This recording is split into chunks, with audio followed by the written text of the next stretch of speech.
সম্প্রতি লোকসভা ভোটের দিনক্ষণ ঘোষণা করেছে জাতীয় নির্বাচন কমিশন, আর তারপরই জোর কদমে প্রচারে নেমে পড়েছে রাজনৈতিক দলগুলি।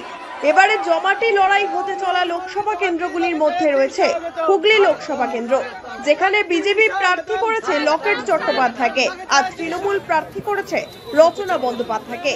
অর্থাৎ হাড্ডাহাড্ডি লড়াই হতে চলেছে এই লোকসভা কেন্দ্রে, আর তাই প্রচারও হচ্ছে বেশ চমকপ্রদ।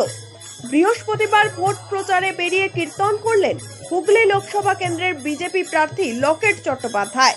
এদিন জনসংযোগে হুগলির বলাগড়ে যান বিজেপি প্রার্থী লকেট চট্টোপাধ্যায়। সেই সময় বলাগড় বিধানসভার ঝেড়ো মালপাড়া এলাকায় কীর্তন চলছিল।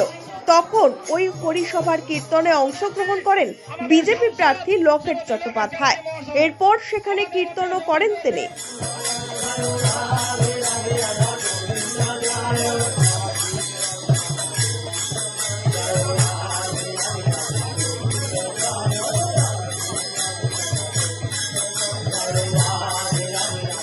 দোরগোড়ায় ভোট, তাই জনসংযোগের মাধ্যমে মানুষের কাছে পৌঁছতে নতুন নতুন কৌশলে প্রচার চালাচ্ছেন প্রার্থীরা।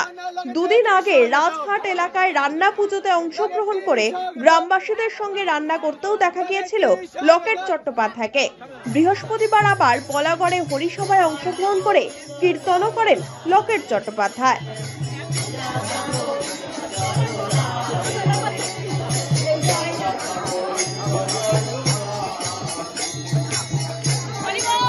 অন্যদিকে প্রচার শুরু করেছেন হুগলি লোকসভা কেন্দ্রের তৃণমূল প্রার্থী রচনা বন্দ্যোপাধ্যায়। পঞ্চম দিনের প্রচারে বলাগড়ে যান তিনি। গুপ্তিপাড়ার বৃন্দাবন চন্দ্র জিউ মঠে জগন্নাথ বলরাম সুভদ্রার বিগ্রহ রয়েছে। বৃন্দাবন জিউয়ের রথ প্রায় ৩০০ বছরের প্রাচীন। মঠে রাধা কৃষ্ণ শ্রীরামের বিগ্রহ রয়েছে। সারা বছর ভক্তদের সমাগম হয় এখানে।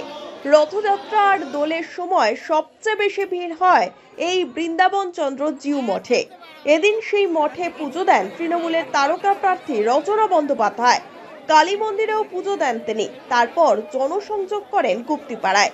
এদিন গোটা দিন বলাগড় বিধানসভা এলাকাতেই প্রচার কর্মসূচি করেন হুগলি লোকসভার তৃণমূল প্রার্থী।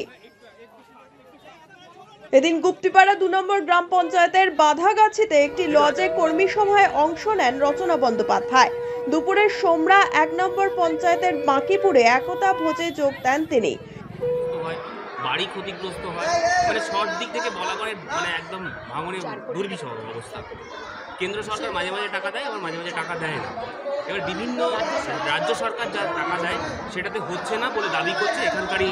কেন্দ্রীয় সরকারের সাহায্য যদি না থাকে পুরো কদম, এখানে এটা একটা বিশাল বড় ইস্যু। তো এটা তো ছোটোখাটো জিনিস না, যেটা ব্রিজ করে দিলাম, ক্যানাল করে দিলাম, সেরকম তো একটা জায়গা নয়। এটা এত বড় একটা ভাঙন হচ্ছে। এখানে যদি কেন্দ্রীয় সরকারের সহায়তা না থাকে, দিদি একা কত লড়াই করবেন? দিদি তো লড়াই করেই চলেছেন পশ্চিমবাংলার উন্নত মানের করার জন্য। প্রতি মুহূর্তে প্রতিনিয়ত প্রতিটা মানুষ, এবং দিদি টাকা দিয়েছে, কাজ চলছে, তার ওপরেও তো টাকা দরকার। শুধু ওই টাকা দিদির পক্ষে যতটুকু সম্ভব দিদি করেছে, কিন্তু তার ওপরেও যেটা দরকার সেটার জন্য কেন্দ্রীয় সরকারের সাহায্য দরকার। কেন্দ্রীয় সরকার যদি তাকিয়ে না দেখেন তাহলে আমাদের কি করে সম্ভব সব কিছু করা? এখানে যে সমস্যাটা, এখানকার সাংসদ দীর্ঘদিনে ৫ বছরের সাংসদ ছিলেন, মানে তাকে এত ৫ বছর দেখা যেত না, এখন প্রচারের সময় প্রচুর দেখা যাচ্ছে। হ্যাঁ, কারণ আমি আসছি, ওই জন্য উনিও আসছেন। এটা কি প্রতিযোগিতা হচ্ছে না? বলতে পারবো না, কার কথায় আসছেন আমি জানি না। কিন্তু এই যে ভাঙনের জন্য আপনি যদি সাংসদ হন পরবর্তীকালে ভবিষ্যতে, তাহলে কি আমি যদি সাংসদ হই তাহলে পার্লামেন্টে প্রথম কথা, যদি আমাকে হুগলিবাসী ভালোবেসে সাংসদ করেন তাহলে প্রথম কথাই হচ্ছে পার্লামেন্টে গিয়ে যেটা বলবো সেটা হচ্ছে ভাঙনের কথা, যাতে এটা সাহায্য পাওয়া যায়। সেখানেই বিকালে কর্মী সভার পর রাজ্য সরকারের বিভিন্ন প্রকল্পের উপভোক্তাদের সঙ্গে সাক্ষাৎ করবেন অভিনেত্রী। Bureau report, one India Bangla.